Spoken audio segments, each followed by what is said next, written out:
NextWaveDV presents NAB 2013. Made possible by Red Rock Micro, introducing the one-man crew. Zeiss, we make it visible. Kessler Crane, innovative tools for filmmakers. John, obviously small sensor cameras are great for event shooters, but people that want the cinematic look are always going to go for that large sensor look. You guys have a great lineup of various different cameras depending on what your budget is and what your needs are. Right. Pretty amazing, really, when you think about it. It was a year ago to NAB that we really kind of made our first public showing of being in the business of being a cinema camera manufacturer. In the course of the last 14 months, we've introduced 4 digital cinema cameras, 11 cinema lenses.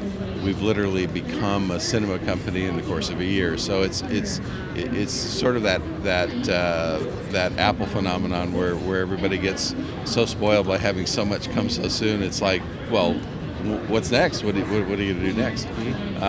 It's been a really fun year. The camera lineup runs from literally a $6,000 C100 camera that's HD oriented, to a C300, which is also HD, to a C500, which is HD 2K or 4K, and then even our digital single lens reflex 1DC, which is a 4K DSLR. So it's just this extraordinary lineup of cameras, starting with a C100. The C100 is, and this probably comes as a surprise to most people that are newly introduced to the Canon line of cinema cameras, is the fact that the C100, the C300, and the C500 all use exactly the same sensor. So whether you're buying a $6,000 camera or a $26,000 camera, you're basically buying the same front end. What we do with that signal and how we process it is what makes the cameras different through the line. So the ergonomics, the format, the design, the shape of all 3 cameras are similar. Menu structure is similar, so it's a camera system that people can get involved with at an entry level and move up. Or what we're finding a lot of times is people are using the lower cost cameras as B-roll cameras. The color obviously matches perfect. It's a great system by virtue of the tiered design of it. The 100 is a ABC HD format camera. This allows us a very straightforward, simple drag and drop workflow in Premiere and all of the MLEs. The camera is designed to compete with cameras in that same price range, but offering the advantage, of course, of all Canon cinema glass. I can put literally any one of there's 80 million EF lenses that have been made since 1987. This is a camera that just immediately avails itself to this legacy of photographic equipment. So I personally find, given the sophistication level of all the cameras, the C100 is kind of my go-to camera for just grabbing it and going. It's a single user camera. I've got a LCD screen built into the back of the camera. I'm not having to carry any additional clip-ons or cages or anything. I actually use the camera without the top handle for the simple reason that I want it to be as small and light as possible, and the camera footprint becomes so little in that context that you can literally go anywhere, and you're not creating that, hey, I'm a video guy or I'm a cine guy, I need licensing and everything that goes along with that. So for me, it's just this great little package camera. I put a 24-1.4 EF prime lens on it and just go shooting, and it's a blast. It's a really cool camera. So the C300 has been popular for many shooters, many DPs, but it may have certain needs or certain advantages that not every videographer needs. You may not need that higher bit rate, maybe going to web, but you still may want that image of that, the great dynamic range, right, the cinematic look, the C-Log, the high ISO sensitivity, the great low light performance. Right. Are you going to be sacrificing any of that by going with the C100? No is the simple answer to that question. Obviously, you've got a different compression codec, and that's going to affect the output at some level. But what you're starting with is exactly the same core dynamic range, same bit rate, same color, same sensor. The electronics that process that signal are identical in terms of what we're doing with the dynamic range and what we're doing with the color space. It's basically the same input. All right, so here we have the C300. I know this is a go-to camera for The a lot star of of the shooters. show. It's a perfect compromise of quality for that broadcast needs that you have, having that large sensor, and having it all bundled in a very small package. Right. You know, this really is the just right camera. It's the camera that was our first introduction. It's the camera that has been on the market the longest in the Canon Cine EOS line. By virtue of that, it has had the opportunity to get the greatest amount of use, the greatest amount of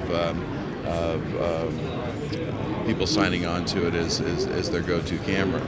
The story behind the C300 is really, to me, fascinating because it was effectively the answer to the industry saying, we appreciate the fact that you embraced and loved our 5D2s and 5D3s so much, but we were sensitive to the fact that you really want us to make a cinema camera, not a still camera with motion capability, but let's prioritize the camera specifically for motion capture. The way that we designed the sensor in this camera to be capable of capturing that full 1920 1080 that doesn't require a debayer by virtue of the fact that we're isolating 2.2 million pixels for red, 2.2 million pixels for blue, and 4.4 million pixels for green allows us to capture that full array at 1920 1080 without any debayering process. And that single fact alone has created what most people perceive as one of the most beautiful images they've seen come off of an HD camera.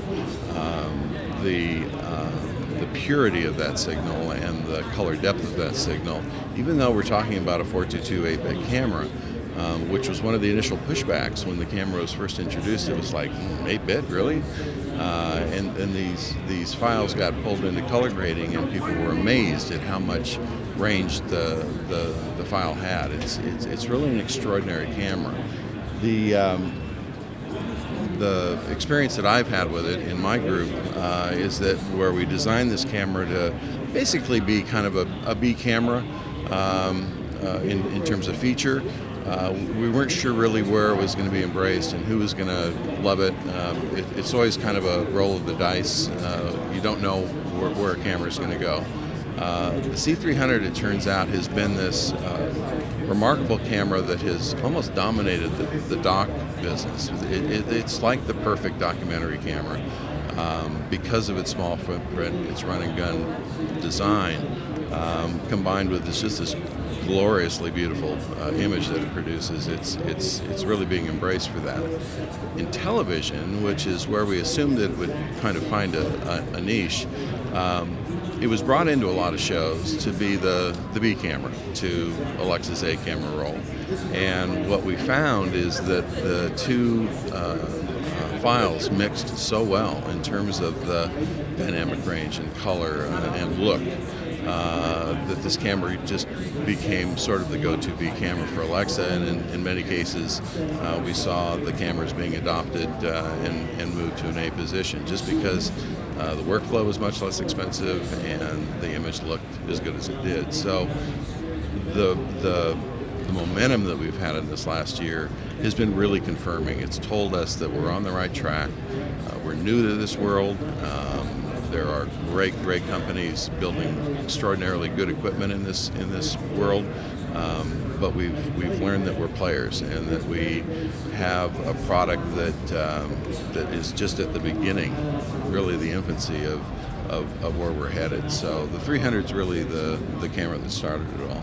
And as you were saying, I've heard a lot of people mixing it with Alexa. People nicknaming it the mini Alexa. Yeah. And for shooters that could never dream of owning an Alexa, or maybe even affording to rent one, this is a great either rental or purchase camera to get similar imagery and be able to get the look that they're wanting from either national films or TV shows and whatever it may be. It's exactly what we've been experiencing, and the feedback has been so extraordinarily positive. And it's that It's that accessibility. It's that almost a pre-relationship or loyalty that people have with this camera company that's been around forever. Everybody's, no matter what cinema camera anybody's shooting, they've all got 5D3s anyway because they just want to have one of those. So there's this sense of trust, I think, in Canon that is unique, and getting into this industry, getting into this business, and truly showing people that we're interested in doing it right has really been received very, very well. I agree with what you've said. It's just I have nothing but admiration for Arri. I think Arri is just the greatest company ever. And so I have a lot of regard and respect for them. So to even be mentioned in the same sentence in the first year of our being involved in this gives me great pride. In 2012, we were introduced to 4K. It was kind of a new thing for a lot of people, but over the year, it's been a developed workflow that a lot of people are switching to. We're seeing a lot more of it now with multiple recorders and multiple cameras. Tell us how the C500 is becoming a go-to 4K camera for a lot of production. The C500, obviously our first foray into the world of 4K, taking advantage of what we learned in developing and building the C300. Is really a camera that is hard for us to pigeonhole or categorize specifically as 4K. Its ability to capture 2K and HD at up to 120 frames has been actually one of the things that people have been jumping on as much as they have been the 4K. We sort of get into this mindset of, it's a 4K camera, but it ends up being just an extraordinary high frame rate HD camera too. The start has been a little slow for us for the simple reason that because we're dependent upon an external recorder, to some degree we're dependent on those external recorder companies bringing their goods to market. So what you see here today is the one that we've been waiting for with the greatest anticipation, the AJA Key Pro Quad, which is giving us the ability to capture this 4K at ProRes 422 compression. That capability, in addition to codecs and conversion designs boxes being able to capture the raw 4K out of the camera, gives the end user this marvelous flexibility of being able to choose how they want that file captured. There's always a certain degree of concern about, well, gee, do I really want to mess around with an external recorder? And the bottom line is, the beauty of that is the fact that I can choose how I want this camera to work. I can choose my codec, I can choose my recording format, and I'm using technology designed and built by people whose business it is to build file recorders. So it ends up really being sort of an advantage for us, giving us that flexibility. One of the things that has, I don't mean to get too far off the point, but one of the things that I'm so excited about right now is the mere fact that our camera doesn't have a recorder in it. We were approached by Fox Sports, interested in a 4K front end, and they said, you guys make a 4K camera, right? Yeah, we do, and it doesn't have a built-in recording technology, but it kind of just a head, right? Yeah, that's what it does. And I said, well, gee, we're looking for a camera that's got like a single feed out. And we've looked at some other 4K cameras, and they go to a 4 HD SDI out for the individual sections of the 4K. It looks like you guys have a 3 gig SDI single port. Yeah, we do. Well, we'd kind of like to test it out. Oh, okay, great. So this, seriously, Tony, this is like 6 weeks ago. We want to take it down to Daytona. We want to shoot 4K live. We don't want to broadcast 4K. We want to be able to debear that 4K signal in real time. We want to be able to take that signal and push into it so that we can examine specific areas of that frame and still output an HD signal to the home. We've been playing around with different cameras. What we've found in looking at your camera to date is the fact that the dynamic range of it, because it's a cinema camera, not a video camera, it seems to have just all of this room to play with. He said, absolutely, go for it. So they did. They used it literally the first time they set the whole thing up. it was like wildfire in the broadcast industry. We've been approached by Turner and CBS and all of these different companies that are interested in this wonderful ability to capture 4K and distribute HD, which makes it a right now thing instead of, yeah, well, we'll wait for you to get your 4K monitor and your 4K projection system so that you can watch this in your home. It's going to be years before there's a complete embrace of that. So to have this 4K front end and then have this wonderful ability to zoom in as much as 800% into the frame for HD distribution gives us this immediate application right now that nobody else can do, and it's due to the fact that our engineers designed this as a SMPTE standard single output port 4K camera, and no one else can do that. So really, really awesome stuff just in the first year. It's really cool to see how like 4K is being adopted for productions, that it's just not about, we're not in the world of 4K per se as a distribution medium, right? But it is something that can be enhanced the entire field. Like you said, sports, right. Imagine being able to punch in our digital zooms and stuff like that in a live feed, and they're not relying on you to put that in the camera and make it more expensive. Right. It's up to them to figure out the workflow. Exactly. Thanks to the Dreamcatcher and thanks to the technology that many companies introduced to allow this real-time 4K to bear and push, it was a group effort for sure. And being a part of that is just, it's amazing to me to see how quickly this whole process has been moving along. I just love the fact that there's an acknowledgement that there's no such thing as too much resolution. There's no such thing as too good of an acquisition.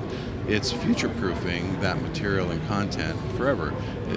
Regardless of how we're going to distribute it today, if we can get that information captured at the highest resolution that technology makes possible, that's all good. We can store those files. We can put them on LTO and bring them back later. So I'm all for the higher the resolution, the better. And the embrace so far of our system has been very, very positive.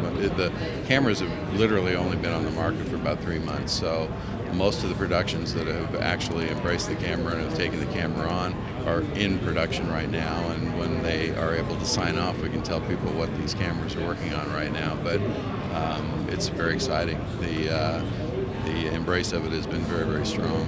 I don't know if you have time to talk about the 1DC2. It's kind of a special camera to me, but it kind of falls into the 4K conversation that we're having. This just ridiculously small footprint DSLR that has the ability to capture 4K is, for me, just this amazing product. It's the thing that Canon can do, and there's no doubt in my mind, Canon can do better than anybody else can. Arri can make a great cinema camera, Red can make a great cinema camera, but I don't know that there's anybody that can build a hybrid camera capable of being a state-of-the-art still camera as well as a state-of-the-art motion camera. So let me ask you, what was the decision to go with that? Why make a still and a 4K camera in one body? I don't know that the engineers have the kind of vision that maybe somebody like me, more of a right brain, nowhere near as smart as an engineer guy would have. My vision of it is it's the future of image making. I can't see moving forward having cameras that aren't as good as still capture as they are in motion capture. I don't think that dividing those two technologies is a viable future. It was great getting there, but to me, the ideal image making device is something that can do both. So for me, it's almost a philosophical thing. I started as a still photographer 50 years ago. I want to be able to pull a frame out of motion that is still camera quality.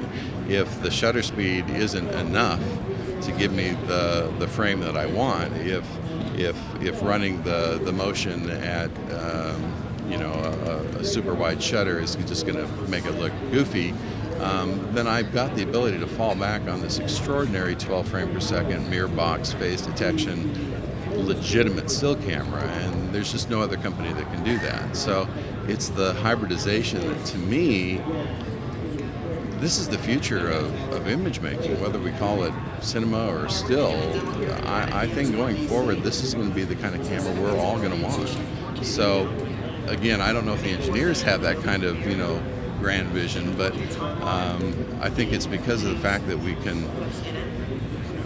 had such an enormous success with the 5D3 that what we're doing is we're just making a 5D3 on steroids. We're making that camera do everything better. We're making it do still better, we're making it do motion better, and it was natural to go from HD to 4K. But the 1DC is my camera. It's what I use. I shoot motion with it, I shoot stills with it. We haven't even talked about the Cine glass, but we make a 30 to 105 Cine compact zoom. That's the most amazing lens I've ever shot in my life. It's just unbelievable. You can't use this stuff without just becoming emotionally involved with it. It's that good. So it's really exciting. John, thank you so much for welcome. The brief introduction to 4K and your vision for it. Really excited to see all the options that Canon has. Thanks. It was really good talking with you, Tony. Okay. Subscribe to NextWaveDV, where filmmakers get educated.